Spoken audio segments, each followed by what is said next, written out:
मंती जीवन का टाइम है। एक व्यक्ति अपनी नव विवाहिता का मुकलावा लेकर जा रहा है। तो यंग जोड़ा है आपस के अंदर, पीछे पीछे बैठा हुआ है सबसे।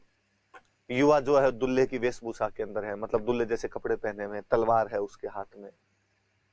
उसकी नववधु जो है वो पास में घूंघट के अंदर बैठी हुई है, मेहंदी वाले हाथ लिए हुए।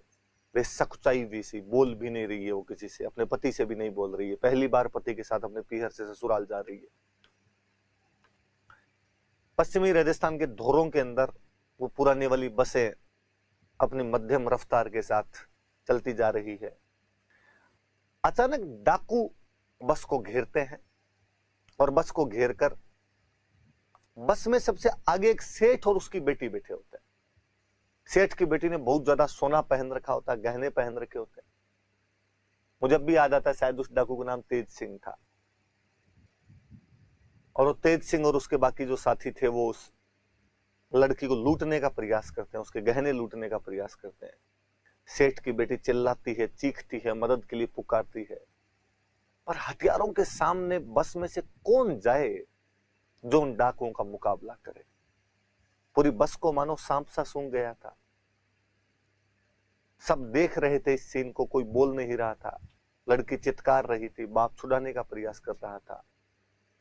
डाकू अपने हथियारों से बाप को भगा रहे थे दूर, लड़की को लूट रहे थे।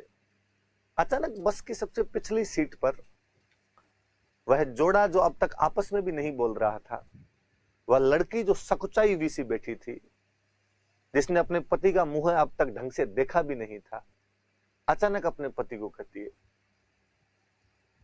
कि तलवार खिलौना है क्या। पति अचानक चौंक कर देखता है, उसे लगता है कि ये बोलती भी है। उसने क्यों, क्या हुआ? शर्म नहीं आती तुम्हें?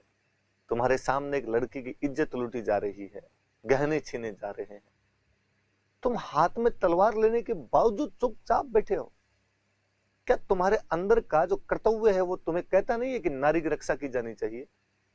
एक अबला जब पुकारे तो उसकी रक्षा की जानी चाहिए। पति ने लगभग गंभीरता से विश्वास पूर्वक अपनी उस नवविवाहिता पत्नी की तरफ देखते हुए कहा कि निश्चित रूप से तुम्हारी बात एकदम सही है, मुझे इनसे लड़ना चाहिए। पर तुम इन परिस्थितियों को भी देखो कि ये डाकू पांचा है, हथियार बंद है। यदि मैं इनसे लड़ा तो हो सकता है मैं लड़ता हुआ मारा जाऊं। तुम अपने ससुराल नहीं पहुंच पाओगी। उसने कहा कि चिंता नहीं है इस बात की, पति तो मर्द हो कम से कम, वरना नपुंसकों के साथ जीने में भी क्या जीना है। वो युवा अपनी तलवार लेकर उठता है, उन डाकुओं से लड़ता है, उस सेठ की बेटी की इज्जत बचाता है। वो लड़ता हुआ क्षत्रिय वीर गति को प्राप्त होता है। डाकू भाग जाते हैं, मर रहा होता है वो।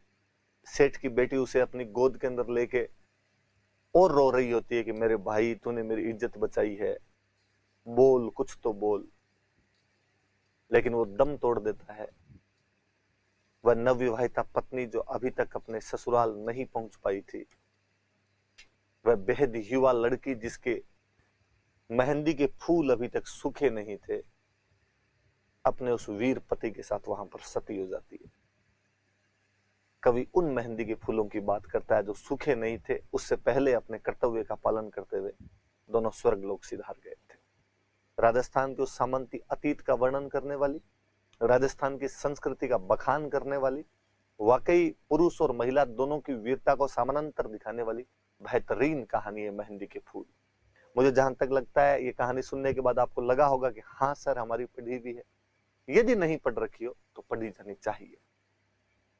मैं पहले वाली कहानी की ओर बात करना चाहूँ, वैसे तो खूब सारी है तो नहीं सुनाई जाए आपको। एक और मैं बताऊं, हूँ गोरी किण प्योरी।